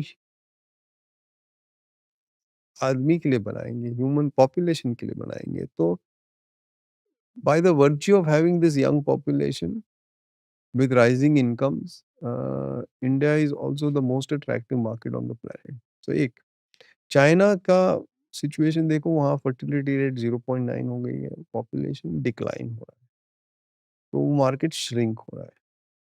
और ये जो है ना सिंपल इंसाइट है ना एडम स्मिथ की बुक में, इनमें ज़्यादा कॉम्प्लिकेटेड सोचने की ज़रूरत ही नहीं है। ग्रोथ, जीडीपी ग्रोथ सिर्फ 2 जगहों से आती है, growth in population multiplied by productivity of labor. That is GDP growth. Profits also come from these two places. तो अपने पास पॉपुलेशन ग्रोथ है, अब प्रोडक्टिविटी की बात करते हैं। सो भारत में there is so much to fix, we have such low hanging fruit कि we will not exhaust this even in the next 50 years. जैसे मैं कहता हूँ कि यहाँ पे सभी चीज़ों में कैपेसिटी की शॉर्टेज है, इंफ्रास्ट्रक्चर, इलेक्ट्रिसिटी, एनर्जी, फर्टिलाइज़र, सब चीज़ों में। चाइना में सब चीज़ों में कैपेसिटी एक्सेस है। That is why China needs to engage with the world. It needs to sell to the rest of the world. So India has shortage of capacity, so it can keep investing. Investing से earnings आते हैं। So it's another big positive for the stock market. Third thing अगर आप देखो, तीसरी चीज़ वो है property rights. सो यहाँ पे बड़ा रिस्पेक्ट है प्रॉपर्टी राइट्स को। आपकी प्रॉपर्टी ऐसे छीनी नहीं जा सकती है। आप अगर कोर्ट केसेस देखोगे तो 60-70% कोर्ट केसेस भारत में गवर्नमेंट के विरुद्ध है। और वो प्रॉपर्टी राइट के संबंध में, किसी के कॉन्ट्रैक्ट वायलेट हो गया है, किसी की ज़मीन पे प्रॉब्लम है, तो हमारे यहाँ प्रॉपर्टी राइट्स अ, आप अमल कर सकते हो। चाइना में ये नहीं होता है। इसलिए चाइना में लोग एक्सेस सेविंग करते हैं। क्योंकि अगर आपकी प्रॉपर्टी सेफ नहीं है, तो आप ज़्यादा सेव करोगे। सेव ज़्यादा करने से आपका बचत ज़्यादा करने से आपकी कंज़म्पशन गिर जाती है। भारत में जो बचत और कंज़म्पशन का जो रेशियो है, वो एकदम परफेक्ट है, 20-80। दुनिया में और कहीं नहीं मिलेगा एट स्केल। अमेरिका में नेगेटिव है क्योंकि लोग कर्ज़ा ले रहे हैं, कुछ बचत नहीं कर रहे हैं। चाइना में बहुत ज़्यादा बचत कर रहे हैं, कंज़म्पशन कम कर रहे हैं। तो और चौथी जो बात है, वो रिस्पेक्ट फॉर कैपिटल है। यहाँ पे भयंकर रिस्पेक्ट ऑफ कैपिटल। यहाँ पे ऐसा कोई भी नहीं है, जो बोलेगा हाँ ठीक है 5% रिटर्न में मेरा हो जाएगा। जो रास्ते पे आदमी, उसको भी अपना फेयर रिटर्न ऑन कैपिटल चाहिए। So we are very frugal about the way we spend capital and these are the ingredients that drive returns in the market, which is why India has in the long run been a very good returning market. By the way, equity markets world over are not necessarily giving you good returns in the long run. There are only a few markets that have done it, and India is one of them. Right. So I think when you ask this question about what is to be fixed, there is so much to fix. If I narrow it down to three things, then I would say first is we need to fix our farm sector. 20 crore farmers है और उनकी productivity बाकी लोगों से करीबन 80% कम है। मेरा भय है कि वो पीछे रह जाएँगे। और दूसरा कि अगर उनकी प्रोडक्टिविटी आप बढ़ा दो ना, तो भारत आधी दुनिया को खाना खिला सकती है। क्योंकि हमारे पास 350 मिलियन एकड़ एग्रीकल्चर लैंड है, 50%। देश भर में जो हमारे 700 मिलियन एकड़ की ज़मीन है, उसमें 50% फार्मिंग में। प्रोडक्टिविटी लो है और उसको अगर हमने एड्रेस किया, तो I think it can give a big boost to the country, social as well as economic. दूसरा है जुडिशरी। 70 मिलियन केसेस पेंडिंग है कोर्ट में, ऑल कोर्ट्स पुट टुगेदर। और कोर्ट कैपेसिटी का प्रॉब्लम है। क्या हुआ कि हमारे पास कॉन्ट्रैक्ट लॉ है, लेकिन उसको इन्फोर्स करना भारी है, क्योंकि कोर्ट में कैपेसिटी नहीं है। और हमें अगर ग्रोथ बढ़ाना है तो this will become an impediment. और तीसरा I think is the impact of technology. बड़े रफ्तार से टेक्नोलॉजी चेंज हो रही है दुनिया में। क्रिप्टो करेंसी ले लो आप, या एआई ले लो, क्वांटम ले लो। The one that worries me the most is embodied AI. जब एआई को आप रोबोट में डालोगे तो रोबोट बड़ा होशियार हो जाएगा, और तब आई think it will create a serious challenge for human jobs. So I think we need to keep an eye on that. Uh, that moment is still a few years away. We have a few years to prepare, but we need to be prepared for it. I want to spend some time on meditation and yoga, and जो youth देख रहे हैं ये video, I want you to help us understand कि आपके life में meditation और योगा करने से क्या बेनिफिट हुआ, one, and why everyone in their young age only they should start with meditation and yoga. I know this is different from markets, but ये भी मेरे को लगता है important है. So पहली बात यह है कि आसन जो है ना वो कसरत नहीं है। Okay? आसन वो है पतंजलि की अष्टांग में, it is the third step और फोर्थ स्टेप, राइट? यम, नियम, आसन, प्राणायाम, ऐसे उनके 8 स्टेप्स हैं, राइट? धारणा, ध्यान, समाधि। अब हमने कुछ एक बात कही थी, right, about reading articles. So last week ना, मैंने एक मतलब आर्टिकल नहीं था, वीडियो था। It was about quantum entanglement and what quantum physicists are learning now.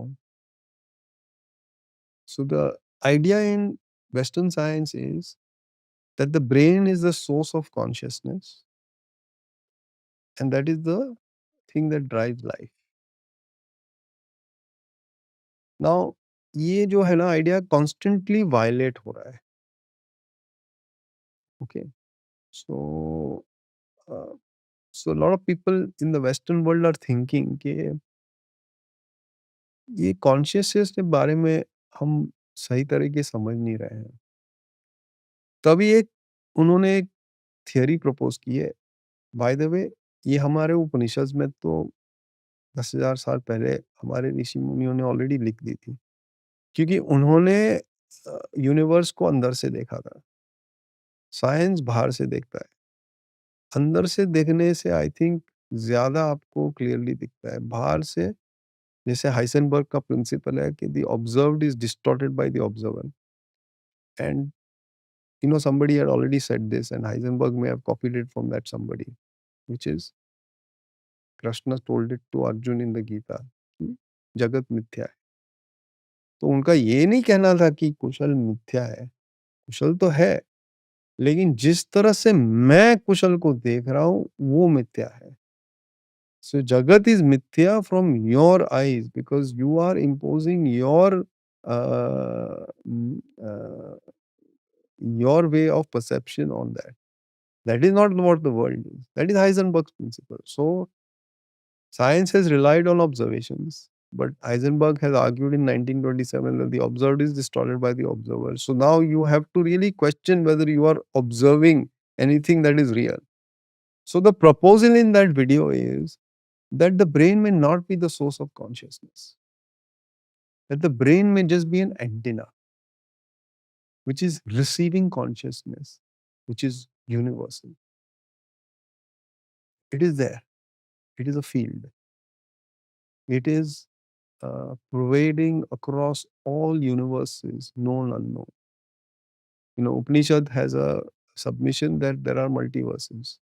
It is not just one universe, the one that we live in. There are multiple. And David Deutsch is a huge proponent of multiverse. And by the way, he proves this with an experiment.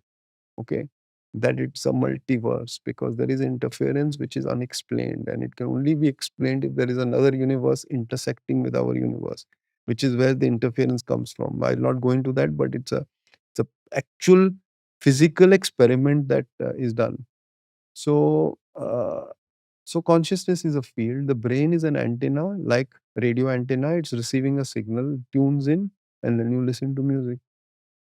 So I have not got there, but meditation is the only way to access a greater area of that field than what you have today.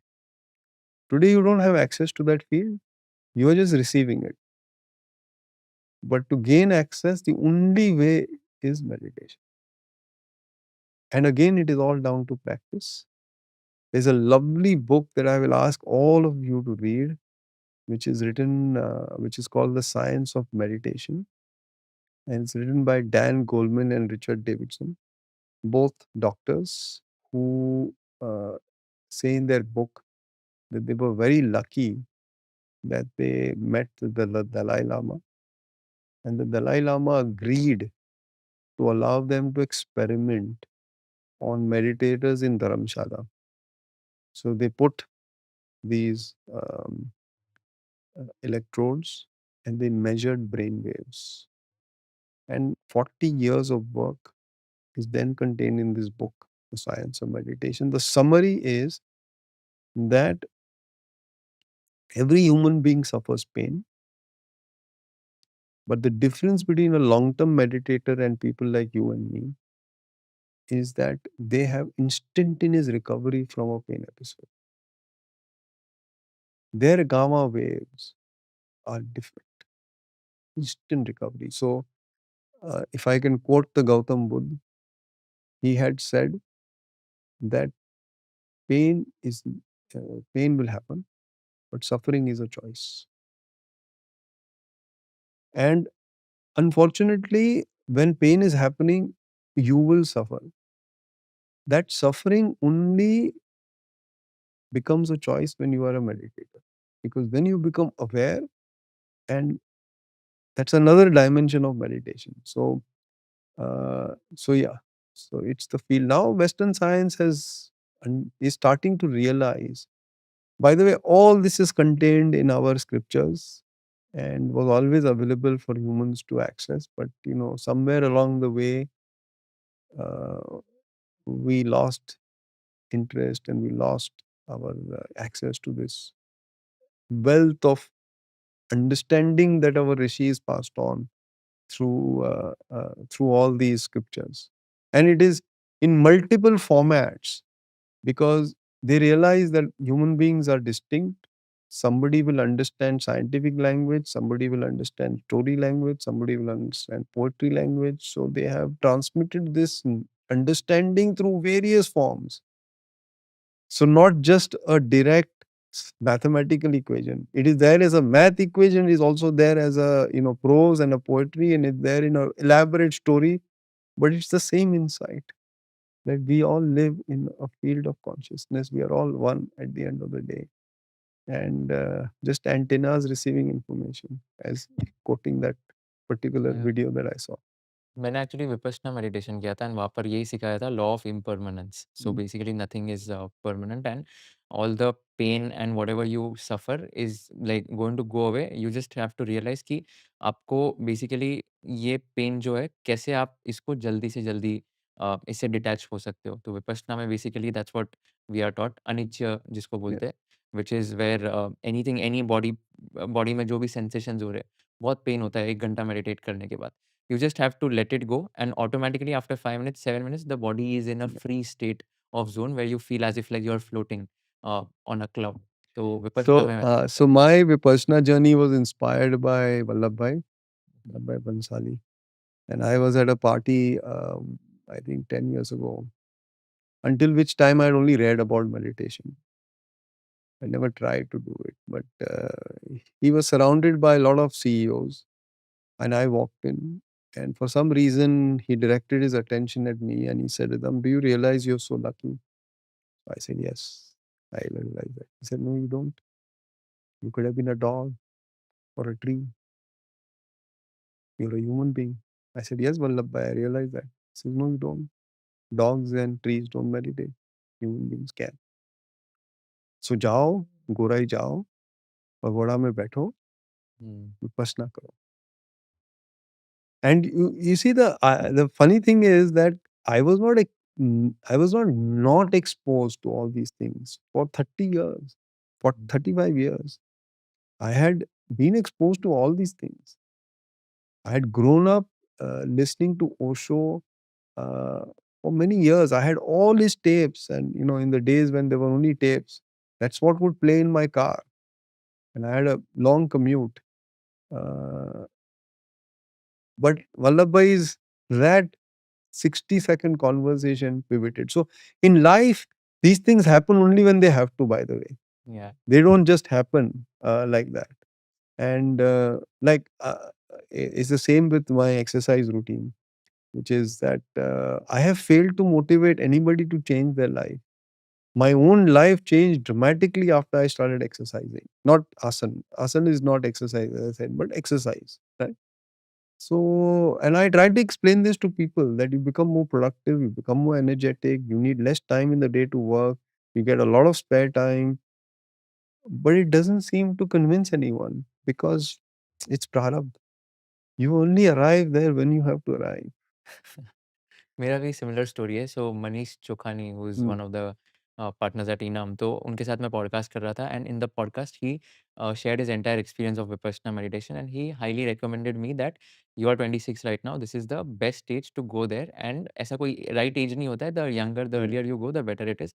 And वो conversation के through I immediately enrolled and 2 महीने बाद मेरे को chance मिला to go there. So similar story. So in that I mean, you would have seen that that there are 20 somethings and then there are 50 somethings. Yeah. 30s and 40s are missing.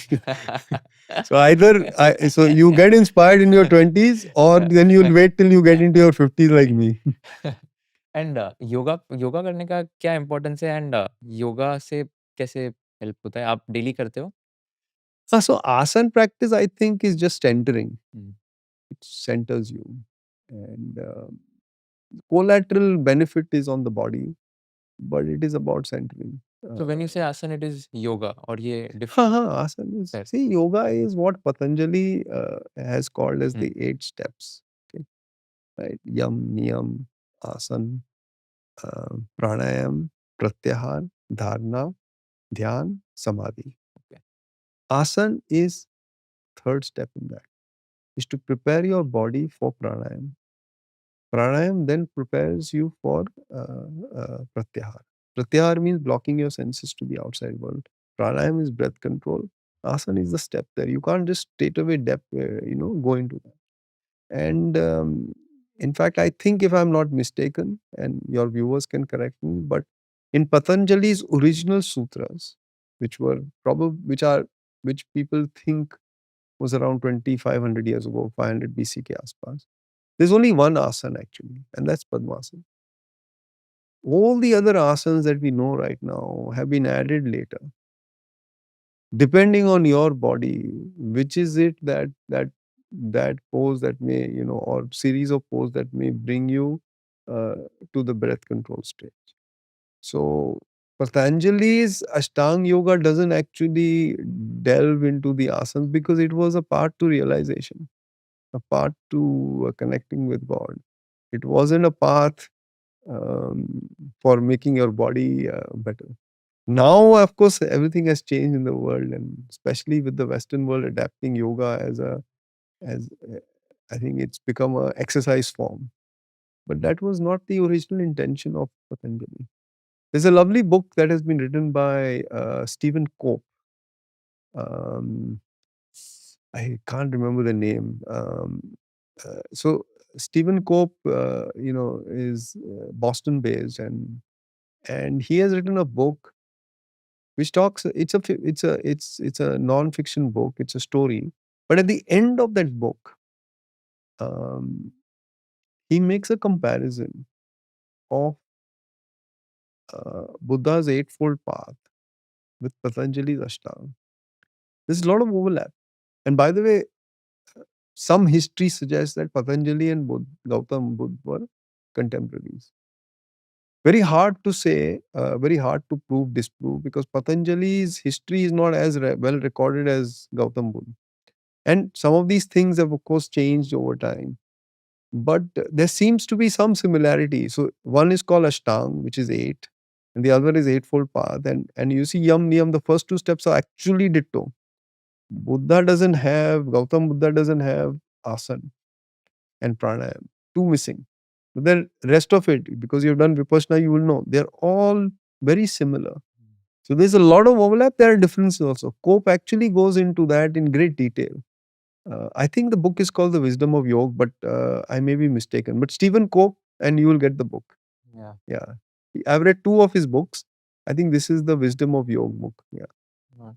आपके life में typical day कैसा होता है? What's your routine morning to night? No, I get up early in the morning, 5 o'clock. Hmm. I think it's good to be waking up in Brahmutra. Then I have a elaborate practice which I do before I get to breakfast, and then I come to office. Meditation. Yeah, asana practice, meditation. And I do my exercise in the afternoon, later in the afternoon. And you start your day by 7:38 I assume, In office, Yeah. around 8, 8:15, 8:30. And then get back home and उसके बाद exercises Yeah, and then and and then non-work related reading. But actually, everything is work related. Everything is non-work related. Everything, subsumes into a better understanding of the world, which is the biggest fun about my job. I've just so thoroughly enjoyed my life because my work and my hobby overlap 100%. And everything I do just improves my understanding of the planet. And that just makes me a better uh, uh, professional and a better person. I read somewhere कि आप sunset के बाद dinner नहीं करते हो, तो sunset के बाद यू डोंट हैव। वो अभी कोविड के बाद एक्चुअली, सो ये तो आयुर्वेद में है कि your meal should follow the sun. The Jathar Agni, Jathar is stomach, Agni is fire, is highly correlated with the sun's path. So it is at the highest when the sun is at the top, which is at noon. So typically you should be having your biggest meal before that, so that when the Jathar Agni fires up, the food can get properly digested. All life on this planet follows the sun. The only people who have decided that they will do differently are human beings. You ever seen a leaf make food when the sun has set? No. It just cannot, right? And so I think it's a very deep insight in Ayurveda. Halaki, there are some carnivorous animals that hunt at night. And I've yet to understand that. But I think Ayurveda suggests that it's best to eat from sunrise to sunset. I think now Western science talks about fasting. And now, of course, there is a lot of, I think, misuse of this thing. But it's okay to give your body a 12-13 hour rest from food. So you're not constantly troubling your stomach. In fact, that's why you probably also don't want to eat too frequently and keep your stomach at work. By the way, we always knew in our scriptures and our science that the brain is as much in the gut as it is in the head. Another slightly longer article I have been reading or I've read recently is about Western science coming to this idea that actually the brain is in the gut. And that is why taking care of the gut could be critical to certain brain disorders. So there is a lot of brain in the gut. There's a lot of brain here in the head. 2 brains we have. You should not misuse this fellow here. So like I'm a Jain, so हमारे इसमें भी like sunset के बाद मतलब ऐसे usually खाते नहीं. Yeah. So my mom has been practicing this since the last 15 years of her life. हाँ. Sunset के बाद कभी खाना नहीं, and then intermittent fasting automatically हो जाता है because she's only on water. And then she has her first meal in the morning at 9 or 9:30 a.m., 2 hours after sunrise Hmm. usually. तो Hmm. हमारे केस में ऐसे होता है like she takes promises कि okay पचकान जिसको बोलते हैं जैनिज्म में, and then sunrise होने के 48 मिनट्स बाद या तो उसके 2 घंटे बाद there are like 2 things which are called, one is Navkarshi which is 48 minutes after sunrise and one is Porshi. Hmm. तो ये दोनों करने के बाद she has her next meal. So Yeah. It's basically automatically 12-13 hours of intermittent fasting which happens. See, one thing good for your generation is that some of these deep-rooted insights, which were very scientific, have now, now come back, and your generation is going to benefit hugely because somewhere we had lost this, and it's now coming back. So all these have been coded as religious practices so that they are followed to the last dot and the last cross on the T. But they are all actually very scientifically uh, understood and are may have nothing to do with spirituality, but they help you because if you have a healthy body, then it is, as you know, easier to sit in vipassana. Yeah. Yeah. Sorry, I'm asking this little late, but the last thing I wanted to discuss was on your journey front. मैंने आपके बहुत videos देखे, but मेरे को पता नहीं कि आप इन्वेस्टिंग में कैसे आए. And I read about you that you did your MBA from Welingkar college Hmm. एंड आपने उसके पहले इंजीनियरिंग किया था. Hmm. उसके बाद से आप फाइनेंस में कैसे स्विच हुए, and how was the overall journey like? नहीं, फाइनेंस में तो पहले से था मैं. हाँ. इंजीनियरिंग में मैं स्विच हुआ और थोड़ी देर के लिए because my father, I come from a very quintessential middle class family, and his view was that, and I was a good science student. I mean, I was getting good marks and all that. So he said, engineering degree एक ले लो, just in case ये share बाजार वगैरह fail हो गया ना, तो at least एक नौकरी मिल जाएगी बाद में. Because कर सकते हो ना, बाद में तो नहीं खोल सकते. So I was good at it, and that's why I qualified as a civil engineer, but I never worked as one.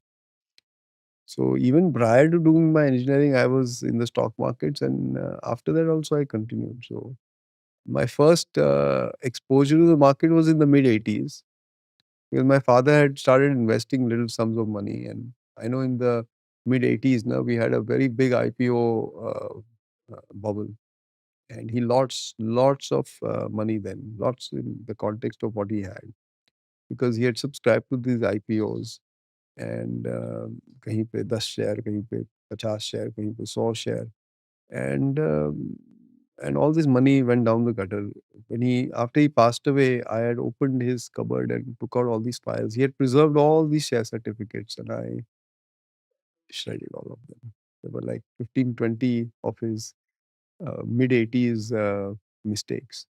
But I got exposed as a consequence. So in a way, it was a great investment because it interested me. And then, of course, in those days, we did not have internet and information was not so easy. I do remember I had the BSE directory, 18-volume directory in my house.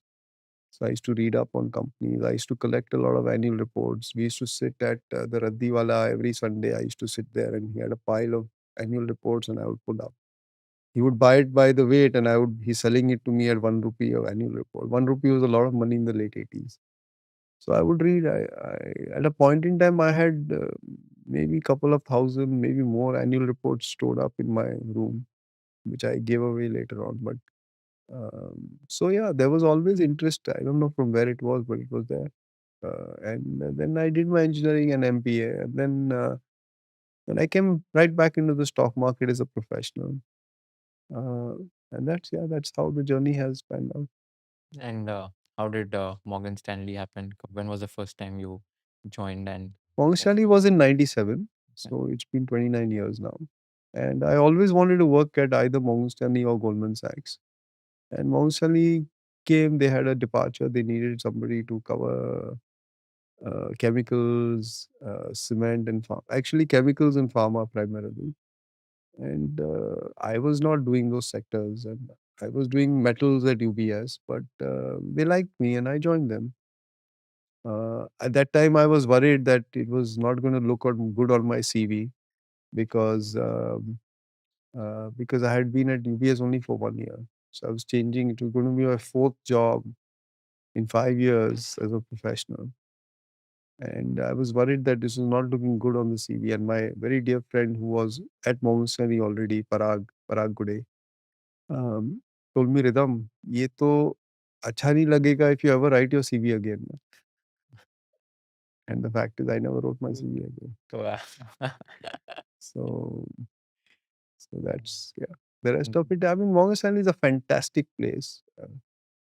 For those who can get a job there, I think there is no other place you want to work if you want to be in this industry. Uh, it's a phenomenal culture, and I'm learning every day because the amount of talent, the amount of brain power we have is just not funny. So there is in the research department in Morgan Stanley, I guess that there is about 16,000 man years of experience. Wow. And they're all throwing, knowledge at you constantly. So, so there's learning every day. It's Yeah. phenomenal at that time. In 99, when the JV was formed, only the legal entity changed. Yeah. It was controlled by Morgan Stanley, and JM had a minority stake in the equity trading business where I was sitting. So nothing changed. We were in the same office. We stayed in the same office. Got it. And which year did you become the MD of Morgan Stanley India?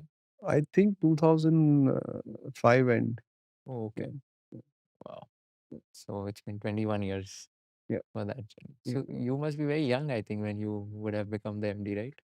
Not the youngest though. There were a lot of people who became MD much faster than me. Yeah. Okay. I was Good. okay, average. You're too modest. No, I know, no, I know, I know. but super interesting, super There insightful. are too many bright people in Morgan Stanley. So there are people who become MD much faster because they are so good at Yeah. what they do. So super interesting. Last question, which is a tricky one. If you were in the shoes of Kushal Lodha and if you were interviewing Mr. Ridham Desai, what is one question you would like to ask him towards the end? Wow, I am not ready for this. This is Durandar movie, no? You are not ready for this. Yeah. So You get time to watch Durandar or movie? yeah. I would ask. I will not restrict myself to one question. Hmm. So my first question will be, what's your favorite movie? Okay. So what's So my the favorite answer movie? is Jaane Bhi Do Yaro. I don't know if you have seen it. No, I'm not. Oh God, how can you I'm not not a see Jaane Bhi Do Yaro? I'm not a movies person at all. Early 80s movie, Kundan Shah's movie, satire on the system, which is still valid 42 years later. I've seen that movie like 10 times. Wow. I love it. I know the dialogues of the movie. It's just phenomenal.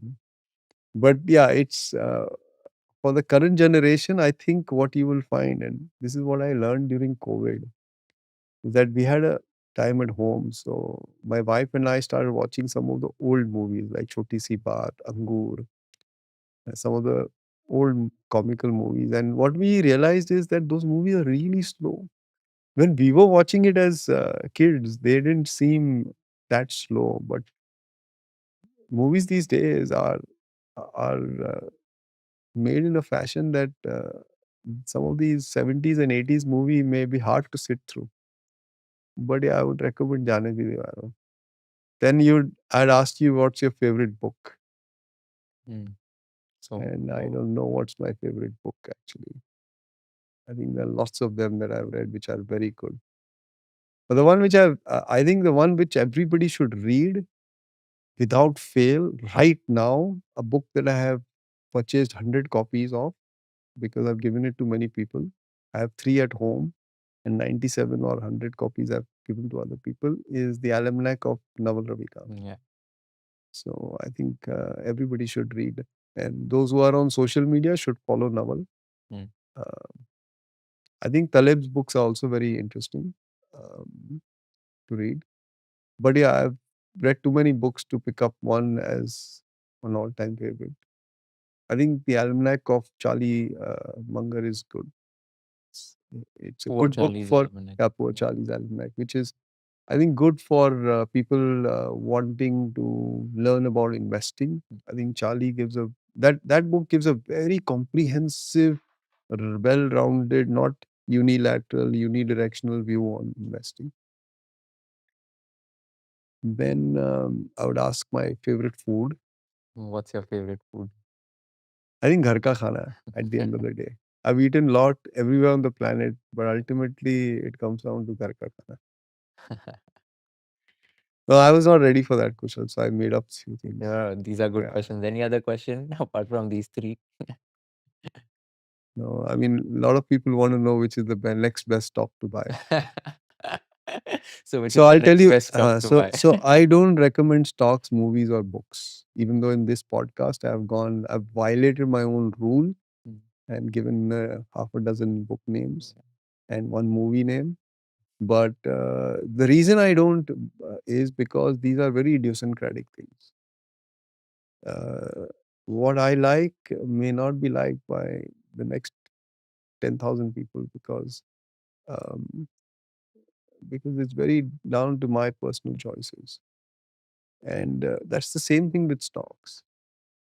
Is you should buy stocks that you understand, that you like as in like in quotes, that you can sit on.